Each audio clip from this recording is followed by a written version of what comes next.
오늘 하나님 말씀의 제목은 광야에 외치는 소리라는 제목으로 말씀의 은혜를 함께 나누도록 하겠습니다. 광야에 외치는 소리는 세례 요한이 이스라엘 백성의 회개를 촉구함과 예수 그리스도의 오심을 준비하는 고독한 광야의 외침이었습니다. 세례 요한의 이 외침은 구약이 말라기 선지자의 마지막 외침 이후에 무려 400년이라고 하는 긴 영적 암흑기를 깨고 엘리야의 심령으로 온 마지막 선지자였습니다. 말라기 1장 10절에 보면은 만군의 여호와가 이르노라 너희가 내 제단 위에 헛되이 불사르지 못하게 하기 위하여 너희 중에 성전문을 닫을 자가 있으면 좋겠도다. 이런 말씀인데 하나님께서는 이 마지막 말라기 시대에 영적으로 타락된 모습을 보여주는 겁니다. 그래서 이 400년간이라는 긴 영적인 암흑기가 있었다라고 하는 것을 알 수가 있습니다. 하나님은 말라기 선지자를 통해서 마지막 때에 엘리야를 보내주시겠다라고 하셨지만 무려 그 엘리야가 오는 시간이 긴 400년이나 되는 그런 영적인 암흑기가 있었던 것은 하나님이 헛되이 제사하지 못하게 하기 위해서 차라리 성전문을 닫고자 했던 심정이었기에 그러한 영적인 긴 암흑기가 있었다는 것을 알 수가 있습니다.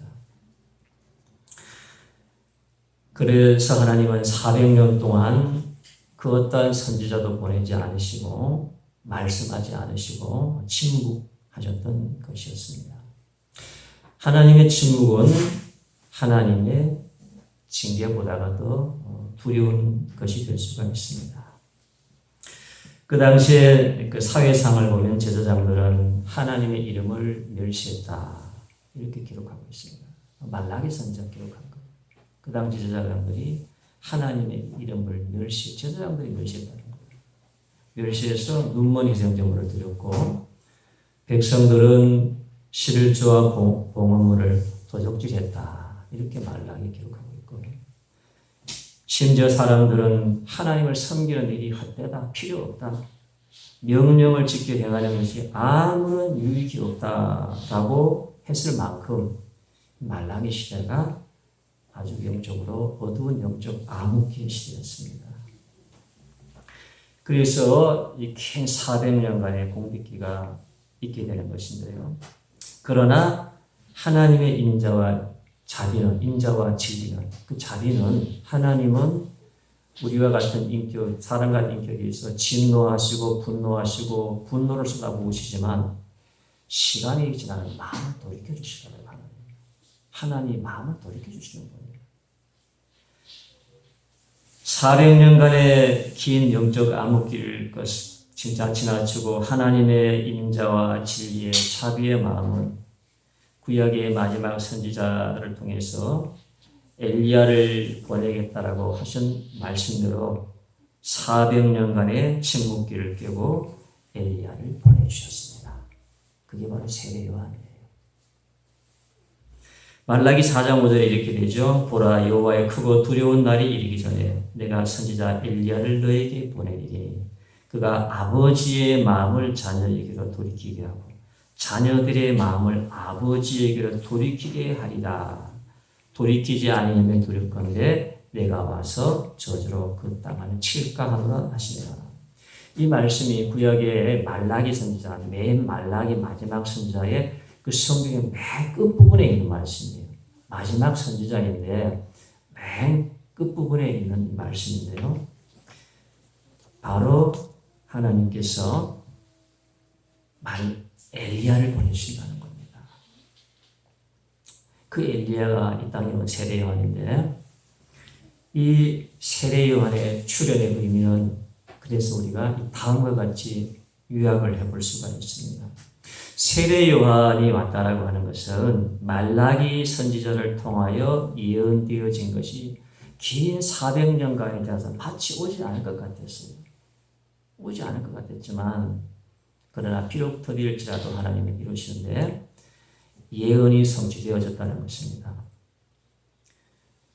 그리고 이 세례 요한에 온 것은 예수 그리스도의 길을 준비하기 위해서, 예비하기 위해서 보내어져서 그 준비는 아버지의 마음, 멀어졌던 아버지의 마음을 자녀에게로 돌이키는 작업을 한다는 거예요. 그리고 이 자녀들, 타락되어졌던 백성의 마음을 아버지께로 돌이키게 하는 일을 하기 위해서 세례 요한이 엘리야의 심령으로 왔다는 것입니다. 엘리야가 온 것은 이 땅에 메시아가 오기 전에 먼저 엘리야가 와야 한다는 거예요. 그래서 예수님이 오기 6개월 전에 온 사람이 세례 요한인데 이 세례 요한이 바로 엘리야라는 겁니다. 구약의 마지막 부분에 엘리야가 올 것이라고 예언한 것이 그대로 이루어진 것입니다. 그것은 엘리야의 심정으로 세례 요한이 왔다는 거예요. 그래서 이 세례 요한이 엘리야인 것인데요. 이것은 예수님이 증명을 해주셨습니다. 마태복음 17장 12절에 내가 너에게 이르노니 엘리야가 이미 왔으되 사람들이 알지 못하고 임의로 대우하였도다. 인자도 이와 같이 그들에게 고난을 받으리라 하시니 그제서야 제자들이 예수께서 말씀하신 것이 세례 요한인 줄을 깨달으니라. 사람들이 세례 요한인 줄 제대로 모르고 세례 요한을 임의로 대우해서 세례 요한은 죽게 되었던 것이었죠. 그 당시 유대 광야에서 회개의 세례를 외쳤던 이 세례 요한이 엘리야인 것은 엘리야와 똑같은 심정으로 왔기 때문입니다. 그래서 우리가 첫 번째로 살펴볼 주제는 세례 요한은 엘리야의 심령으로 온 엘리야이다 이겁니다. 정확히 말씀드리면 엘리야는 죽음을 보지 않고 하늘에 올라갔기 때문에 살아있는 육신으로 천국에 있는 것이죠. 그 엘리야가 다시 샤가랴와 엘리사벳의 그 몸을 통해서 다시 그 육체가 다시 온 것이 아니고 엘리야는 그대로 있는 것이고 엘리야와 똑같은 마음을 가진 엘리야와 똑같은 성령 충만한 엘리야와 같이 성령 충만한 심령으로 온 것이 바로 세례 요한인데 이것을 엘리야라고 한다는 것입니다. 그래서 이것을 우리가 설명하기 위해서는 세례 요한의 출생 과정, 그 다음에 세례 요한이 출생하기 전에 예언했던 말라기 선지자의 예언, 셋째로는 엘리야 시대로 거슬러 올라가서 엘리야가 어떠한 영적 삶을 살았는가를 살펴보게 되면은 야 그렇구나 이 땅에 온 세례 요한이 그야말로 정확하게 그 예언이 성취되어진 엘리야라구나 라는 것을 우리가 알 수가 있다는 겁니다. 세례 요한의 출생은 제사장인 샤가랴와 엘리사벳 사이에서 태어난 아들이었습니다. 이것을 누가복음 1장 17절에 말하죠. 그가 또 엘리야의 심령과 능력으로 주 앞에 먼저 와서 아버지의 마음을 자식에게 거스르는 자를 의인의 슬기에 돌아오게 하고 주를 위하여 세운 백성을 준비하리라. 세례 요한은 엘리야와 같은 심령으로 왔기 때문에 엘리야와 같은 영적인 삶을 살았다는 것입니다. 엘리야가 어떤 영적인 삶을 살았을까요? 엘리야는 광야의 외치는 자의 소리를 살았습니다. 사람들이 세례 요한, 너 누구냐 그러니까 나는 광야의 외치는 자의 소리다 라고 했는데 구약의 그 옛날의 엘리야도 광야의 외치는 소리로서의 삶을 살았죠. 엘리야는 하나님의 명령을 받아서 아합과 이세벨의 우상 숭배와 복종을 경고하고 재앙을 예고했지요. 그리고 그것을 바르게 알지 못했던 아합왕뿐만이 아니라 그 아합왕의 우상 숭배에 동참했던 백성들의 무지를 책망하고 하나님의 재앙을 경고했던 것이죠.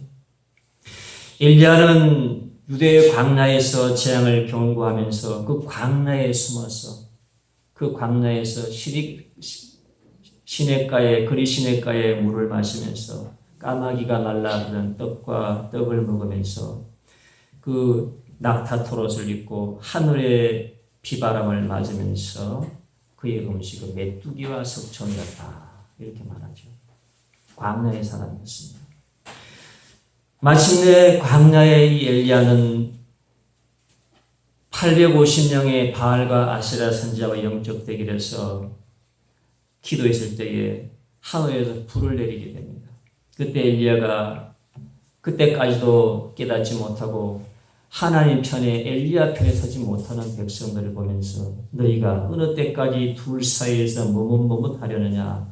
여호와가 만일 하나님이면 그를 따르고 바알이 만일 하나님이면 그를 따를지니라 라고 경고하면서 엘리야가 하늘을 향해서 우러러 기도했을 때에 하늘에 불이 내려왔어요. 하늘에서 불기둥이 내려와서 그 재물을 태우고 돌을 녹여버리고 모든 걸 흙을 태워버리고 하는 놀라운 광경을 보면서 사람들은 엘리야가 믿는 살아계신 하나님이 하나님이라는 걸 깨닫고 엘리야의 명령하에 바알 선지자 450명을 그날에 참수를 했던 것이었습니다.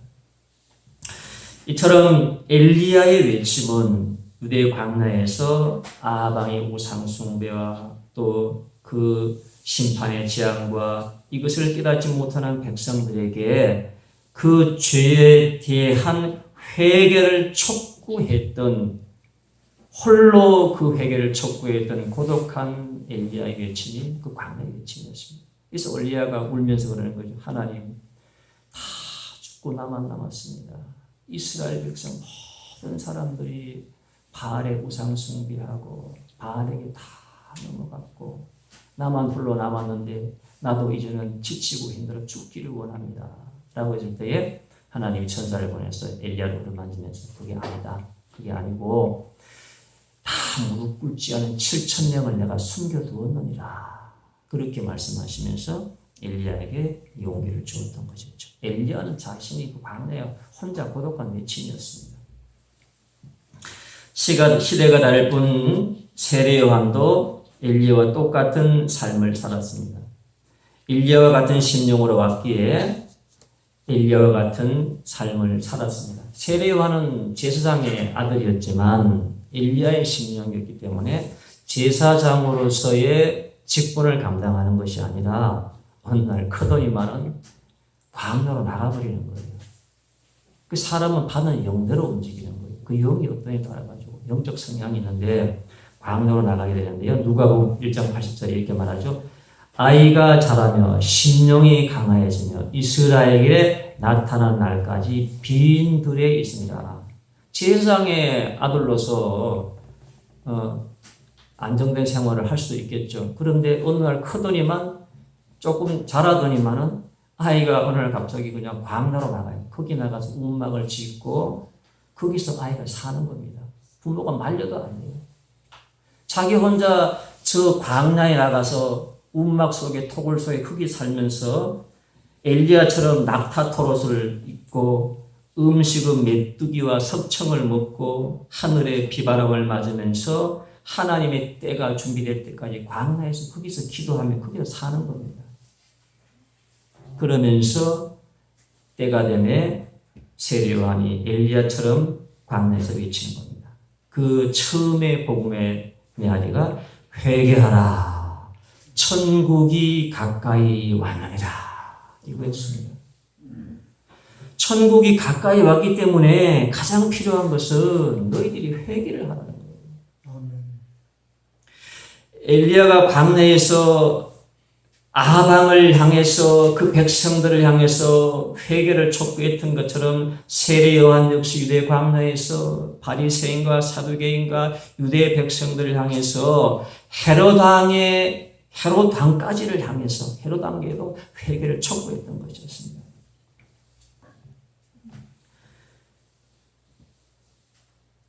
바리새인과 사두개인을 향하여서는 심지어 오늘 말씀에 있는 것처럼 독사의 자식이야 이렇게 혹독한 직설의 외침을 외쳤던 것이었죠. 독사의 자식이라. 그러니 회개하라는 그 강력한 회개의 촉구였습니다. 그 바리새인과 사두개인을 향해서 독사의 자식이라고 외친 것은 멸망의 외침이 아니라 그들의 영적인 실체를 그대로 드러내주면서 이것이 너희의 살 길이라고 하는 것을 제시하는 겁니다. 너희가 진실로 회개하는 것만이 살 길이기 때문에 이 회개의 촉구라고 하는 것은 아버지의 마음을 아들에게로 돌이키고 이 아들의 마음을 회개해서 아버지에게 돌이키는 이 작업은 회개 가운데 이루어지기 때문이었습니다. 그래서 이 고독한 세리요한의 외침은 하나님의 복음이었습니다. 두 번째로 살펴볼 것은 세리요한은 모태로부터 성령의 충만함을 받았다는 것입니다. 세리요한의 출생의 비밀이 모태로부터 성령의 충만함을 받은 것인데 세리요한의 출생을 누가복음 1장 5절에서 25절에서 말씀하고 있습니다. 아비야 바늘 제상 사가랴와 엘리사벳이 노년이 되기까지 무자하였습니다. 그러던 어느 날 제사장의 직무를 하기 위해 성전에 들어가 분향할 때에 그때 옆에 향단 우편에 가브리엘 천사가 왔어요. 그 천사가 사가랴에게 말하기를 너의 간구함이 하늘에 들렸으므로 너의 아내 엘리사벳이 내게 아들을 낳아줄 것이니 이름을 요한이라 하라는 것이었습니다. 사가랴와 엘리사벳은 늙기까지 자신이 무자했기 때문에 무자한 자신의 처지를 끊임없이 하나님께 호소했던 것인데 하나님은 이것을 무시하지 않으셨던 것입니다. 하나님은 그 기도를 들으시고 마침내 하나님은 이 세상에 1천억 이상의 사람이 태어났지만 여인이 낳은 자 중에 가장 크고 위대할 자를 보낼 가정을 사가랴와 엘리사벳의 가정으로 선택을 하셨던 것이었습니다. 그래서 요한이라는 것, 이름을 정해주었죠. 요한이라는 이름의 뜻은 그에게 요한은 은혜로다 이런 뜻이에요. 이런 이름을 주면서 가브리엘 천사는 요한의 사명을 알려주었습니다. 누가복음 1장 15절부터 17절에 이는 그가 주 앞에 큰 자가 되며 예수님 다음으로 큰 사람, 사람 중에 가장 큰 사람이에요. 포도주나 독한 술을 마시지 아니하며 나시린의 부부로 태어났다는 것이죠. 모태로부터 성령의 충만함을 받아 어머니의 태중에 있을 때에 성령의 충만함을 받은 게 세리요한이에요. 세리요한의 이성의 의지와 무관하게 성령이 임한 것이었습니다. 이스라엘 자손을 주고 그들이 하나님께로 많이 돌아오게 하겠습니다. 그가 또 엘리야의 심령과 능력으로 주 앞에 먼저 와서 아버지의 마음을 자식에게 거스르는 자를 의인의 슬기에 돌아오게 하고 주를 위하여 세운 백성을 준비하리라. 주님을 위해서 주님의 길을 닦아서 주님이 일하실 그 일을 위해서 먼저 와서 주님의 세운 백성을 준비하는 것이 세리요한이에요. 그것이 뭐죠? 회개하는 거였습니다. 이처럼 요한의 출생은 엘리사벳과 사가랴의 사람 사이에 태어났지만 중요한 것은 태중에서 성령의 충만함을 받고 태어났다는 거예요. 그래서 오순절 이전에 사람에게 성령이 부어지지 않았지만 요한은 하나님의 특별한 사명을 위해서 태중에서 특별히 성령 충만을 받아 태어난 그런 엘리야의 심령을 가진 사람이었다는 것을 알 수가 있습니다. 그래서 누가 시켜서 한 것이 아니고 성령이 그를 마음을 이끌고 그가 받은 성령의 영성이 그의 삶과 생각을 다스려서 그의 영적 성령의 지배 당해서 그 고난의 광야의 삶을 살았고 엘리야와 같은 생활을 하면서 엘리야와 같은 사명을 감당을 했던 것이었습니다. 이 성령 충만한 세례 요한 날적부터 성령의 충만함을 가지고 있어 성령의 깨달음과 지혜와 지식이 있어서 모든 영적 현상의 정확한 실체를 분별할 수가 있었어요. 우리에게 성령이 오시게 되면 성령이 일생의 선과 악을 분별하게 해요. 성령이 왔을 때 우리가 말씀을 깨닫게 할 뿐만 아니라 이 세상에 하나님이 기뻐하는 게 뭔지, 뭐를 하나님이 싫어하는지를 명확하게 구분하게 한다는 겁니다. 영적인 정체성을 알게 하는 거예요.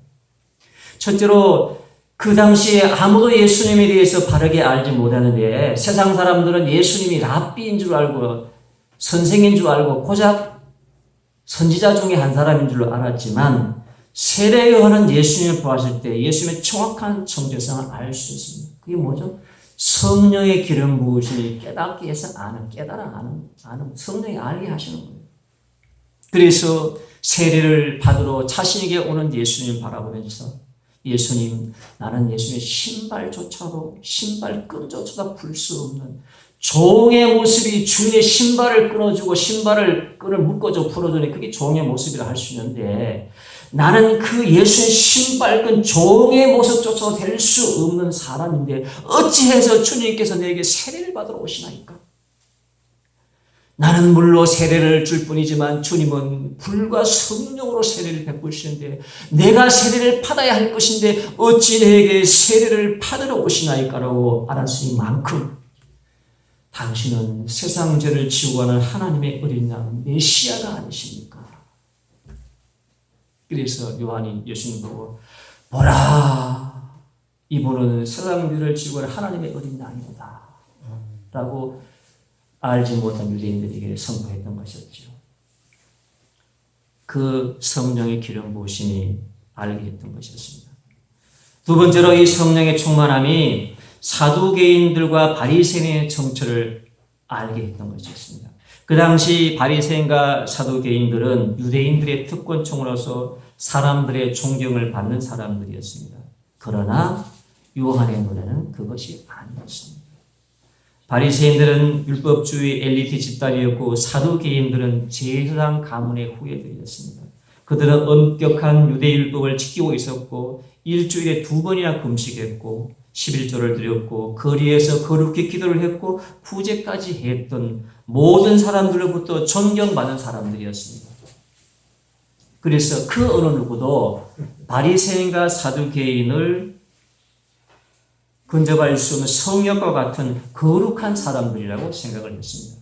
그러나 세례 요한, 성령 충만한 세례 요한은 그들의 정체를 단번에 알아볼 수가 있었습니다. 겉으로는 형식과 위선적인 행동으로 가득했고 그 속은 아니었습니다. 그러나 세례 요한에게는 그들의 속까지도 숨길 수가 없었고 그들은 이중적인 외식적인 사람들일 뿐이었습니다. 그래서 요한은 그들을 향해서 책망의 직설을 쏟아부었습니다. 그래서 세례 요한이 3장 7절에 독사의 자식이라고 한 겁니다. 독사의 자식들아 누가 너희를 가르쳐 임박한 진노를 피하라 하더냐. 그러므로 회개에 합당한 열매를 맺어라.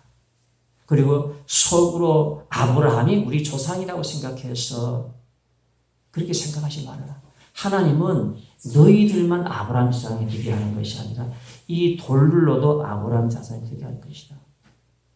너희들의 상태가 이미 도끼가 나무 뿌리에 놓였으니 좋은 열매를 맺지 않은 나무보다 찍혀버려 던져드리라.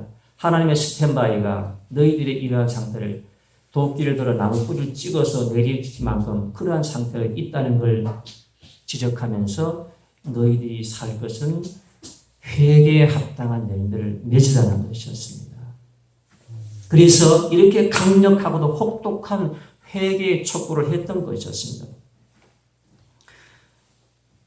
그래서 이 세례 요한은 그들을 향한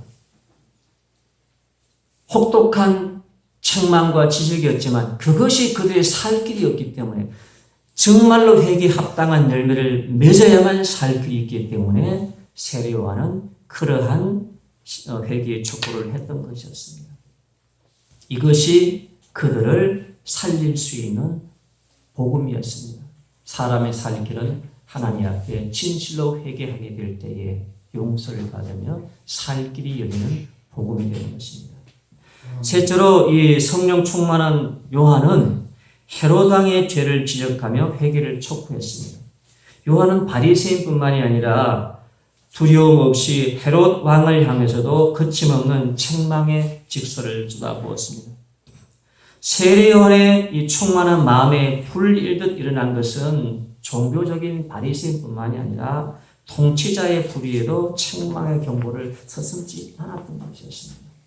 마태복음 14장 3절에 보면은 전에 헤롯이 그 동생 빌립의 아내 헤로디아의 일로 요한을 잡아 결박하여 옥에 가두었더니 이는 요한이 헤롯에게 말하되 당신이 그 여자를 차지한 것이 옳지 않다 하였습니다. 자신의 이복 동생의 아내를 권력의 힘을 이용해 뺏어갔던 것이었습니다. 그 뺏어온 것은 잘못이라고 세례 요한이 헤롯 왕을 향해서 직설을 날리고 어느 누구도 하지 못한 것을 성령 충만함에 사로잡힌 세례 요한은 그 불의를 참지 못하고 하나님 앞에 정의를 세우기 위해서 직설을 퍼부었던 것이었습니다. 이 일로 인해서 옥에 갇히게 되었고 세례 요한은 순교를 하게 되었던 것이었습니다.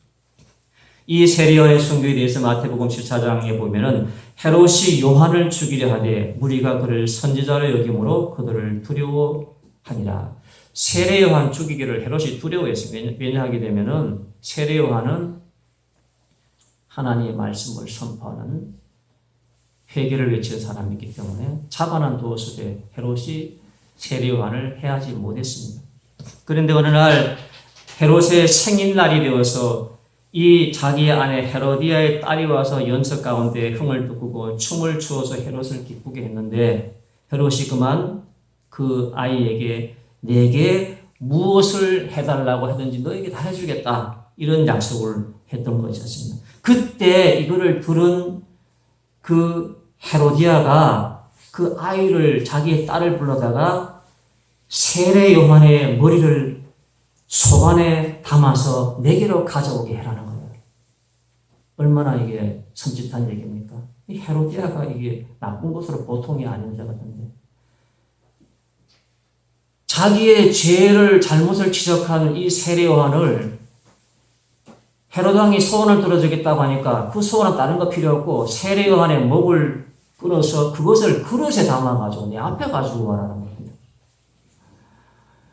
왕이 두려워했어요. 헤롯이 두려워했지만 약속이라는 것이기 때문에 사람을 보내서 요한의 목을 베어서 그것을 그릇에 담아가지고 그 헤로디아라는 여자에게 갖다 주었던 것이 바로 세례 요한의 죽음이었습니다. 이 요한은 종교적인 불의와 세상의 불의를 맞아 싸우다가 30세의 젊은 나이에 장렬한 순교를 하였습니다. 이것은 매우 안타까운 죽음이고 어리석은 죽음이라고 생각할 수 있겠지만 그러나 이것이 성령 충만했던 세례 요한의 모습이었고 가장 큰 사람의 모습이었습니다.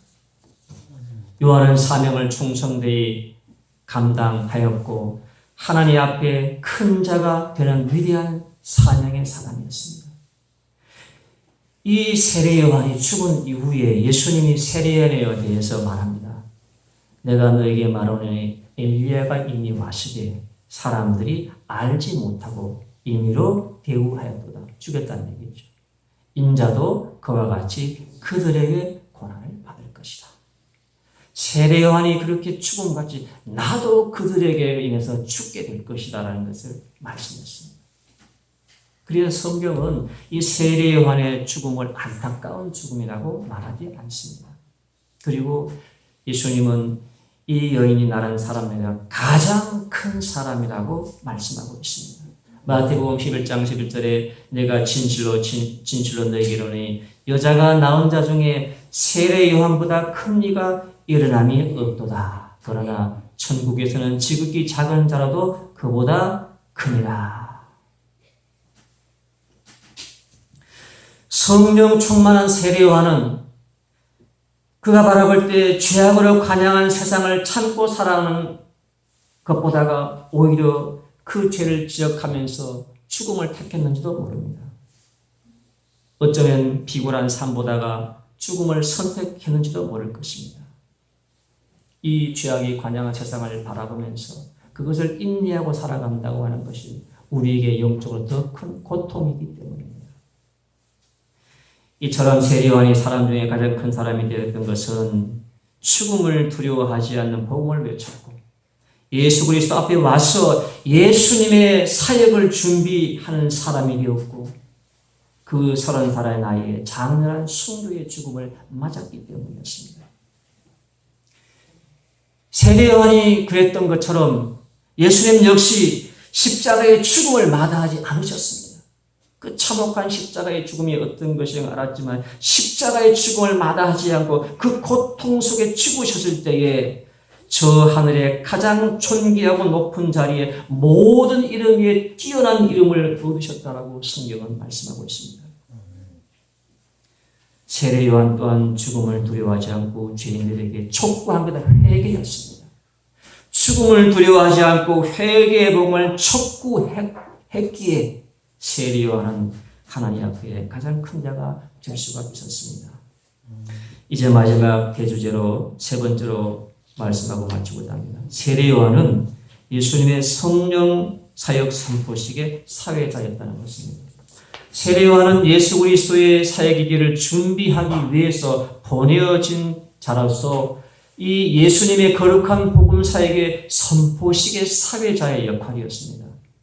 요한은 자신에게 물세로 받으러 오신 예수님을 바라보면서 내가 세례를 받아야 하는데 어찌 내게로 오시나이까라고 했을 때에 예수님께서는 이제 허락을 해라.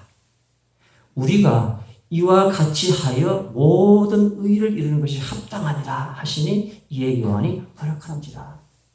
요한은 이해할 수가 없었습니다. 내가 예수님 오시면 내가 예수님에게 세례를 받아야 될 것이 아니고 그런데 어째서 예수님은 나에게 세례를 받고자 하십니까? 그때 주님이 우리가 너와 내가 이와 같이 해서 모든 의를 이루는 것이 합당하기 때문에 한다는 거예요. 모든 의를 이루는 것이 합당하다는 것은 이 예수님의 성령 사역의 선포식을 하는데 요한이 사회자의 역할을 하여서 의를 이루어야 한다는 거예요. 왜 그런가 하면은 이 세례 예식은 예수님이 성령을 받으시기 위해서 하는 것이 아니라 예수님이 성령 사역의 일을 하는 데 있어서 선포식을 시작하는 거예요. 예수님의 성령을 잉태되었기 때문에 예수님의 잉태 자체가 성령으로 잉태되었기 때문에 성령 세례를 받으실 필요가 없는 것이고 세례 요한도 모태에서 성령 충만함 받았기 때문에 성령 받을 필요가 없는 사람이에요. 예수님이 이와 같은 세례 요한에게 물세례를 받으시는 액션을 취하는 것은 성령의 사역을 할 것을 만방의 세상에 선포를 하고 시작하겠다는 것입니다. 결혼하고 사는 사람이 결혼식으로 선포하고 사는 것과 똑같은 것이죠. 그래서 예수님은 이러한 성령의 선포식을 하신 것인데 그 사역의 출발을 막 하는 것이 아니고 모든